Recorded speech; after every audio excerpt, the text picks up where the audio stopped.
Hello दोस्तों, आज की कहानी अगर अच्छी लगे तो प्लीज़ मेरी वीडियो को लाइक और चैनल को सब्सक्राइब करें। आज निशा को नींद नहीं आ रही थी तो वह मोबाइल देखने लगी। तभी उसे कुछ काम याद आया तो वह उठकर कमरे से बाहर आई। उसने देखा कि उसकी सास अपने कमरे में किसी से फ़ोन पर बातें कर रही थी। वह मुस्कुरा उठी और सोचने लगी कि चलो, सासू माँ की आदत तो सुधरी, वरना उसकी शादी के बाद से वह जब देखो तब उसके कमरे में चली आती थी। निशा को लगता था जैसे मेरी सास मेरी प्राइवेसी खराब कर रही है।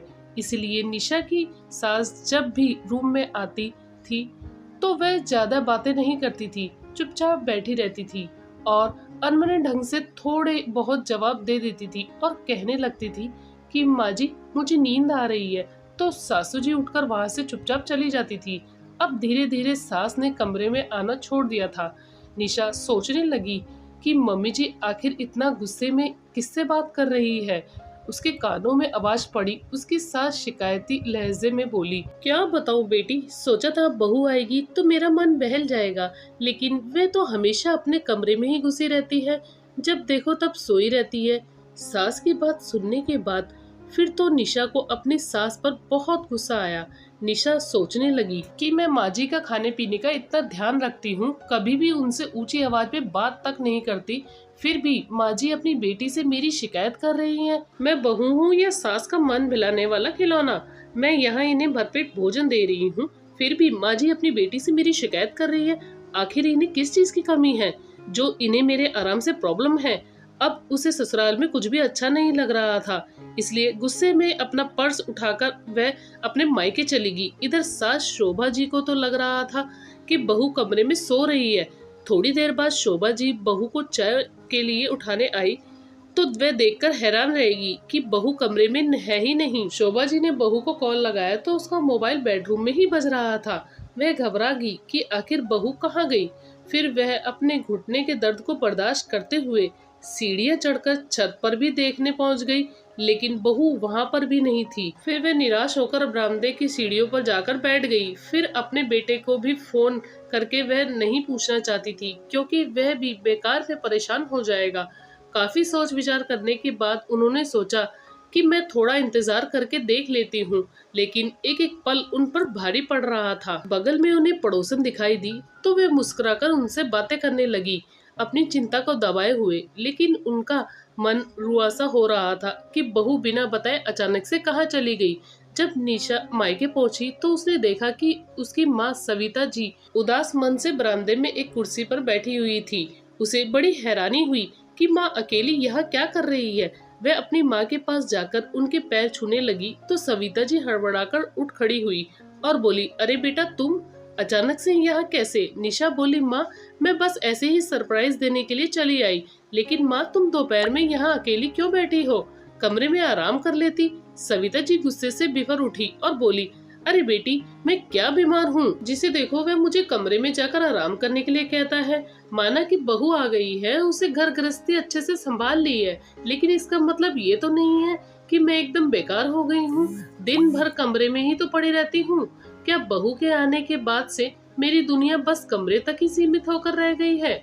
निशा बोली, अरे माँ, मैंने तो बस ऐसे ही बोल दिया था, तुम बात को इतना क्यों बढ़ा रही हो? सविता जी थोड़ी शांत हुई और बोली, क्या बताऊं बेटा, मैं तो परेशान ही हो गई हूँ। निशा बोली, क्या हुआ माँ? क्या भाभी का व्यवहार तुम्हारे प्रति अच्छा नहीं है क्या? मैं बोली, ऐसी कोई बात नहीं है बेटा, बहू तो मेरा बहुत ध्यान रखती है, लेकिन मैंने सोचा था कि बहू आएगी तो वह मेरा अकेलापन बांटेगी, लेकिन वह तो अपने काम निपटाने के बाद अपने कमरे में ही चली जाती है। पता नहीं कमरे में दिन भर क्या करती रहती है। मुझसे तो दो घड़ी बातें भी नहीं करती। फोन पर भी मैं किससे कितनी बातें करूं?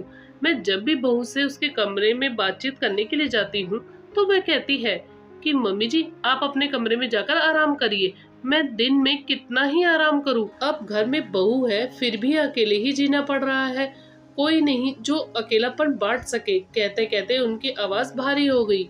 निशा उनके कंधों को सहलाने लगी। तब उसकी माँ सविता जी बोली, बहू के हिसाब से तो वह मुझे बहुत सुख से रख रही है, समय से खाना पीना दे रही है, मुझे घर में किसी चीज की कोई कमी नहीं है, लेकिन मैं चाहती हूँ कि कोई मुझसे बात करे, मेरा हाल चाल पूछे, हंसी मजाक करे, लेकिन पता नहीं बहू मेरे साथ ऐसा क्यों कर रही है। निशा को लग रहा है जैसे माँ उसके ही घर की कहानी सुना रही हो। अब निशा की आंखों में पश्चाताप के आंसू आ गए। अब निशा सोचने लगी कि मेरी सास भी तो इसलिए परेशान है। आज मेरी माँ जैसे मुझसे अपनी पीड़ा बांट रही है, वैसे ही मेरी सास भी अपनी बेटी को अपनी पीड़ा बता रही थी और मैं बुरा मानकर गुस्से में घर से आ गई। उसने धीरे से कहा, 1 मिनट रुको माँ, मैं जरा एक कॉल कर लेती हूँ। उसने अपने पर्स से मोबाइल निकालना चाहा तो उसने देखा कि मोबाइल तो है ही नहीं। वह परेशान हो गई और सोचने लगी कि मम्मी जी ने देखा होगा कि मैं रूम में नहीं हूँ तो वह परेशान हो रही होगी। तभी उसकी नजर दरवाजे पर पड़ी जहाँ उसकी भाभी खड़ी सब सुन रही थी। वह परेशान हो गई कि कहीं भाभी को बुरा न लग जाए, लेकिन उसकी भाभी सुमन समझदार थी। वह बरामदे में आई और अपनी सास के हाथों को थामते हुए बोली, मम्मी जी मुझे माफ कर दीजिए। मैं सोच रही थी कि मैं आपके प्रति हर फर्ज निभा रही हूँ, सारा काम संभाल रही हूँ और आपको आराम दे रही हूँ, लेकिन मैं आपसे ज्यादा बातचीत नहीं कर रही थी। अभी तो मैं नई नई आई हूँ, मुझे आपसे बात करने में संकोच महसूस होता है, लेकिन आज के बाद से मैं कोशिश करूंगी कि मैं हमेशा आपके मनोभावों को समझकर आपसे बातचीत करूंगी। आज के बाद मैं आपको अकेलापन महसूस नहीं होने दूंगी। सविता जी ने प्यार से बहू को गले से लगा लिया और बोली, बहू मुझे माफ कर देना, तुम्हें ऐसा तो नहीं लग रहा है कि मैं अपनी बेटी से तुम्हारी शिकायत कर रही हूँ। तो सुमन हंसते हुए बोली, माँ जी बेटियां तो होती ही है अपनी परेशानी बांटने के लिए ही ना। मेरी मम्मी भी तो अपने सुख दुख मुझसे ही कहती है, तो आप भी तो दीदी से अपने मन की बात कह सकती हो। चलिए अच्छा ही हुआ जो मुझे मेरी गलती पता चल गई। मैं भी सोचती थी कि इतना सब करने के बाद भी माँ जी मुझसे बुझी बुझी क्यों रहती है। निशा बोली, भाभी आप सच में बहुत समझदार हो।